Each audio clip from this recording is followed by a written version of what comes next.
Hi friends, welcome back to my channel.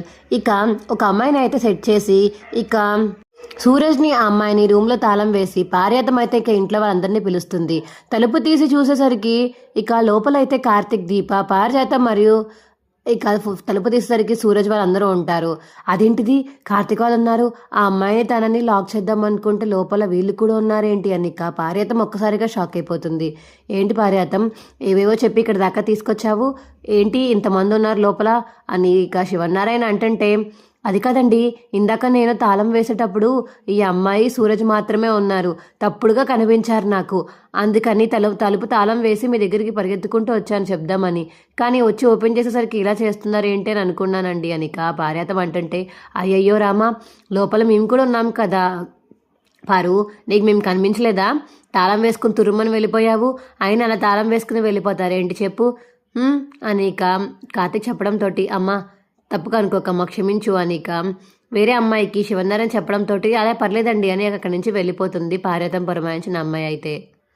ఏ పార్యాతం, ఆ మాత్రం తెలుసుకోలేకపోతున్నావా, ఎవరున్నారో ఎవరు లేరో ఇంట్లో ఆ మాత్రం తెలియకుండా పోతుందా నీకు, అయినా ఏంటి నువ్వు ఇలా పిచ్చి పిచ్చిగా చేస్తున్నావు, సూరజ్ వాళ్ళని చూసి బుద్ధి తెచ్చుకో, వాళ్ళు చిన్నవాళ్ళైనా నువ్వు ఇంత పెద్ద అబద్ధాలు ఆడినా వాళ్ళు అసలు ఇద్దరూ కూడా ఏమా తిట్టకండి, ఏమీ వదిలేయండి అని, లేదా నేను కొట్టమని కానీ ఏమీ చెప్పలేదు చూసావా, పోన్లే పాపం వదిలేయండి అని మాత్రమే చెప్తున్నారు.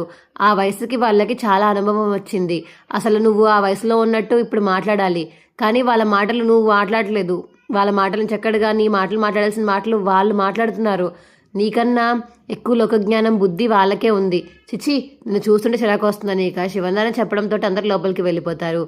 పారు ముందు వస్తున్నాను అని ఇక కార్తీక్ అయితే పార్యాతం వెనకాతలే వెళ్తాడు. ఏంట్రా ఎందుకు నా వెనకాతలే వస్తున్నావు, నీకు తెలియని విషయం ఏంటంటే ఆ అమ్మాయి పేరు బుజ్జమ్మ కాదు, ఆ అమ్మాయి పేరు గీత, ఆ అమ్మాయి డబ్బుల కోసం మనసును అమ్మేసుకుంటుందని నాకు బాగా తెలుసు, ఆ అమ్మాయిని నువ్వే పురమాయించి సూరజ్ని ఇరికిద్దామని చూసావు కదా, ఇవన్నీ మాకు ప్లాన్ ముందే తెలుసా, మేము ముందే వచ్చి సూరజ్ రూమ్లో కూర్చున్నాం, అది నువ్వు గమనించలేదు, నీ మాటలు విని నువ్వు చెప్పినట్టుగా విందామని లోపలికి వెళ్ళింది, మా మాటలు వినగానే పరిగెత్తుకుంటూ పారిపోయింది తెలుసా అని ఇక కార్తీక్ చెప్పడంతో, అమ్మని వీడికి ముందు తెలిసిపోయిందన్నమాట నా ప్లాన్ ఛే అని ఇక పార్యాతం అయితే తిట్టుకుంటూ ఉంటుంది కార్తిక్ని. మా వీడియో మీకు ఎలా అనిపించిందో కింద కామెంట్ సెక్షన్లో తెలియచేయండి. మా వీడియో కనుక నచ్చితే మా వీడియోని లైక్ చేసి తప్పకుండా మా ఛానల్ని సబ్స్క్రైబ్ చేసుకుని పక్కనే ఉన్న గంట సింబల్ మీద క్లిక్ చేసి నోటిఫికేషన్స్ ఆల్లో పెట్టుకోండి, అప్పుడే మేము చేసే వీడియోలు మీకు రోజు వస్తుంటాయి. Boy friends.